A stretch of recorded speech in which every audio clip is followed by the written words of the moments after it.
Howdy, folks. Welcome back to the Steampunk Desperado channel. I've been accused by at least one viewer of using the word woke to mean anything I don't like. Not true. There are a lot of novels and movies, etc., that I don't like that aren't woke. Is it possible, though, for a work of fiction to be woke and still be good? That's one of the major questions I'll be addressing in this video. But first, we need to define what I mean by the word woke.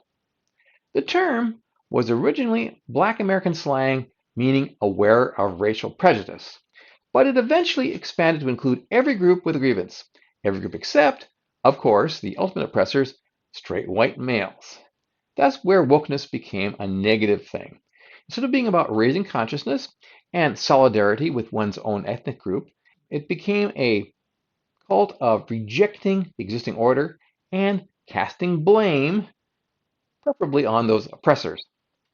As Critical Drinker would say, the message is now more important than the storyline. Woke left-wing authors are fond of an expression called subverting expectations. Now, in the beginning, that was kind of interesting. They would maybe twist the storyline around, and you'd say, "Oh, I didn't expect that." But now they're trying so hard to do that and to be edgy that it becomes a matter of conformism and boring and dull and predictable. In the world of lefty science fiction, the first book that springs to mind is Margaret Atwood's The Handmaid's Tale. It got that reputation by being very popular with radical feminists. But does it fit our criteria of wokeness in the negative sense? Before we can answer that question, we need to consider what makes a novel woke. Handmaid's Tale and Beyond, the 6 elements of woke storytelling. Before we get into it, please like and subscribe and click the bell icon for notification. It's the feedback from viewers like you that makes all this worthwhile.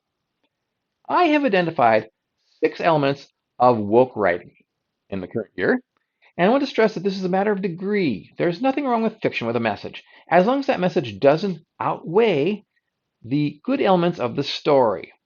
In fact, some of the examples I'm going to give are of stories or franchises that I really do like, despite any aspects of wokeness I may have illustrated.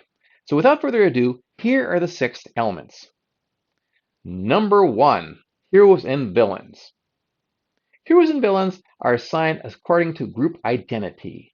In The Handmaid's Tale, the protagonist is a woman who is just living her life when the US government gets taken over by a group of fanatics. She's made a slave with the express purpose of producing children. The bad guys are a group of wacko fundamentalist extremists, straight white Christian men. This was not such a tired concept in 1985 when the book was first published, but now it's become a bit of a trope. Consider the most recent Star Wars movies, starting with The Force Awakens in 2015, which replaced the white male hero, Luke, with the female hero, Rey. Not only has Luke been demonized, he has become a bum, a coward, running away when the galaxy needed him, but Rey is so much better than he ever was. She is able to pick up the skills with the Force with barely any training at all, whereas Luke had to train for months with Yoda in the swamps of Dagobah. Therefore, man bad, woman good. Item number 2, talking points. Plot elements should illustrate leftist talking points. Even in a fantasy world, you can create a nice metaphor for some real-world evil. For example, slavery. We've already mentioned that Handmaid's Tale has an analog for slavery in it, though in this case it doesn't count because the writer is white. Consider N.K. Jemisin, however, her Hugo-winning award novel, The Fifth Season, 2015 Orbit Books. There are a lot of black sci-fi writers that I really enjoy, but I was hesitant to read her books at all because she's such a race baiter. She declared that the sci-fi community is racist as F. I try not to use that kind of language on this channel. But I found that really offensive, and I'm sure it offended a lot of other people because it's not true. Anyway, it's not surprising that slavery and racism are major themes in this book. In the fantasy world of the 5th season, a minority of people are born with these powers of geomancy, which means they can draw strength from the earth and that they can influence the earth and They are so powerful that they can accidentally cause earthquakes. So they are, in a sense, quite dangerous. Now, the government hunts them down and makes them into slaves to serve them doing things like, dredging harbors and stuff with their earthquake powers. That is the slavery aspect, but the racism aspect is that normal people, which they call stills, I guess because they can't move the earth, like the orogenes are the people with the magic powers, the stills hate the orogenes because they're different. They just literally hate them. They will assassinate them for no good reason. Obviously, this concept, the orogenes, are a stand-in for Jemison's view of black people. That is, whites hate them because of their innate superiority. And I'm not being sarcastic. I think she really believes that. Item number 3, representation. Even if it has nothing to do with the story, minority characters must be shoehorned in because the minorities can't see themselves in the story, and that's a bad thing. It has to be spelled out for them. Here's a woman. Here's a person of color. This is probably why J.K. Rowling in Harry Potter series, 1997 to 2007, retroactively decided that Dumbledore was gay. Or for a lesser known example, there's a recently published YA fantasy by Tracy Chee called A Thousand Steps into Night, HarperCollins 2022. And in that book, she inserts a transgender character, completely gratuitous, has nothing else to do with the story. Now, I just found that kind of annoying. But what's going to happen is that's going to seem really dated in the near future. In the past, in the recent past, it was a very, very rare thing, transsexuality was. Less than 0.5% of the population. I predict that within 10 years, that'll be the case again. I think that most people who identify as transgender will probably detransition. Now, that may be a hater, but that's what I believe. In any case, uh, I think it's insulting that liberals and wokies think that we can't possibly identify with a character of a different race, a different sex, a different sexual preference, or, in the case of science fiction, a different species. Item number 4, character motivation. Because modern uber woke ideology prevents life as a good versus evil struggle, human motivation and behavior is flattened. From the real life 3D complex motivations to flat 2D simplified bad guys, good guys. Your boy Zach said it best. He has a channel called Comics Matter, and he said, in woke comics, all women are friends and all women are allies and support each other and go around saying, you're awesome. And of course, in the real world, that's not true. Another example of unrealistic motivations is in R.F. Kuang's 2022 steampunkish fantasy, Babel or the Necessity of Violence, the Oxford Translators' Rebellion. Harper Voyager. Here the protagonists are a group of foreign students studying linguistic magic in 19th century Britain at Oxford. It's very plausible that they'd feel alienated in this overwhelmingly white country, but this book takes it to another level. All the white people they encounter, at least all the white English people, hate them simply because they're foreign. No exception. Even the white characters that start out good turn out to be bad in the end. But worst of all is the main protagonist's father. Now, Robin Swift is a half Chinese student, and his father is a powerful white man who goes to China and intentionally fathers mixed race children to try to create the right combination of magical abilities. It's just an experiment. He's just using them. And if that doesn't work out, he abandons them. I mean, it's pretty reprehensible, but this is, I think, typical of what the author thinks about white people. Item number 5, transgression. Here's where the author makes a conscious effort to piss off the normies. Just because.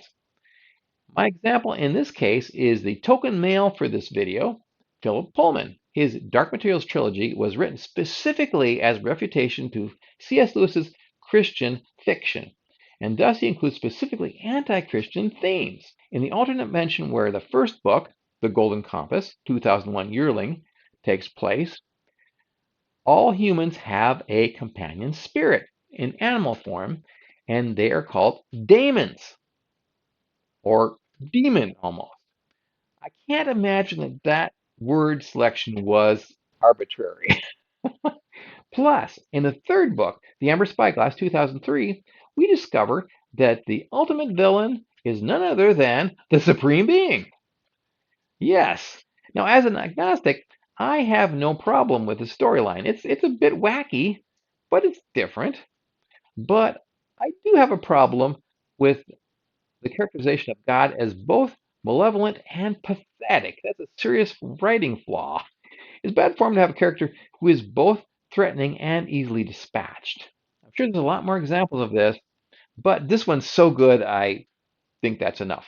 Item number 6, author identity. This factor should be totally irrelevant to the story, and in a rational, sane world it would be, but not in the modern woke ideology. Certain storylines are reserved for authors of the appropriate victim status.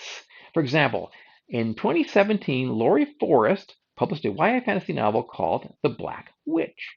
One of the book's main themes was a metaphor for racism, whether a member of a privileged oppressor class can redeem herself through her actions. The author was attacked by online bullies, perhaps because they didn't think a white woman had the right to tell this story, or perhaps because the character should not be redeemed. I don't know which. By the way, the word black in the title refers to the witch's hair color, not her skin. Maybe that was another problem. Another example comes from the related medium of comics. In response to the fan revolt called Comicsgate, Marvel Comics started preferentially hiring female, ethnic minority, and transgender creators, many of whom did not understand the canon or have experience or talent in comics. The irony was that the fans' main complaint was not about diversity. No, it was about overly politicized content. And you'll notice that the Wikipedia article on this falsely claims that it was an anti-diversity movement. Not true. Because Marvel's woke management assumed that the fan backlash was due to bigotry, they doubled down. And they took this action as an FU to toxic fans. Thus, they, and also DC Comics, shot themselves in the foot by alienating their primary audience, young, mostly white males. Diverse female good, white male bad. These 6 elements are a microcosm of the problems affecting modern science fiction and fantasy. As I said before, wokeness is a matter of degree. They still don't necessarily render the book bad or unreadable if they're included in moderation. The Harry Potter series is still one of my favorites, even though the main villains are kind of a Nazi trope. And it's to J.K. Rowling's credit that she stood up to the transgender fanatic bullies who opposed her defense of women's rights. I also loved Philip Pullman's Dark Materials series, despite the weakness of Book 3. Supposedly, he's had very respectful relations with C.S. Lewis's heirs or estate, so I guess he's a good guy in general. The Handmaid's Tale is not an entirely bad book. In fact, I think it has many merits. In Atwood's book, the majority of males are not bad, just those fanatics. In fact, all Christians aren't bad either because the fanatics are oppressing mainstream Christians by calling them heretics, etc. My problem with the book is mainly that the pacing is kind of slow in places and it really kind of drags. The main character is like being confined to a room and so on, and you kind of feel like you're being confined when you're reading it. Now, I have not seen the streaming series, but I expect that since it's recent, 2017 to 2025, it's probably much woker. Returning to Jemison, despite my dislike of the author, I admit the 5th season is not an entirely bad book, and I may very well read the other 2 in that series. It did not, however, deserve the Hugo Award. No. In my view, this was an affirmative action thing because she's black, and partially because it's a response to the sad puppies consumer revolt. Yes, another revolt of conservative fans of 2013 to 2017, which Wikipedia lies about again, calling it an anti-diversity movement. Jemisin's 3 successive Hugos are yet another FU to so-called toxic fans, the normies in the community. Kwang's Babel, however, is yet another matter. The anti-white, anti-English animus in Babel is so blatant that it ruined the experience for me, despite solid world building and sympathetic protagonists. In case the reader misses the author's points, she inserts snarky footnotes which illustrate left-wing talking points, such as her assertion that Western chattel slavery was the worst sort in the history of the world, far worse than slavery anywhere else. I absolutely don't agree with that. Of course, that's what the lefties will say. Now, this particular comment was not even germane to the story. I experienced some serious schadenfreude when Kwang's book was banned from consideration by Chinese authorities at the 2023 China-based Worldcon. Why? Possibly because she included some gay content, some gratuitous representative gay content at the end of the book, which really didn't really add anything. But you know how the authorities in that country are about that sort of thing. Even with the censorial nature of China, I guess the writer's message is Britain bad, China good. Ironically, I think that Jemison and Kwong both won their top awards because their wokeness produced sufficient guilt in the primarily progressive white audiences, and particularly the left-leaning female-led publishing industry. This is not a sustainable business model. I don't want to return to the days when books were banned for being indecent or anti-American, but I don't want a steady diet of left-wing propaganda either. Though I've seen signs that possibly the big publishers are learning and changing their ways. I see a few more books by white males lately. Astonishing. I wouldn't be surprised, though, if the big five or the big four or however many we have left went down the drain just like Marvel and DC. I saw a statistic recently that said that a single popular manga series outsells the entire output of Marvel and DC for a year. Not surprising when you think about it. So, where will the mainstream publishing industry go? Will it disappear and be replaced entirely by independents? Only time will tell. This has been my video on the woke novel. What are its main elements? Let me know what you think about it. Do you have any other examples? Do you have a contrary opinion? I'm very open to debate. While I'm at it, I'd like to encourage you to check out my books on Amazon. If you've read any of them, please do me a favor and leave a review. My latest book, Hunter's Wager, published just last year, is not woke. It's a cyberpunk tale with the old-fashioned themes of malicious evil, righting of wrongs, and redemption. For now, this is the Steampunk Desperado saying, adios amigos, and we'll see y'all next time.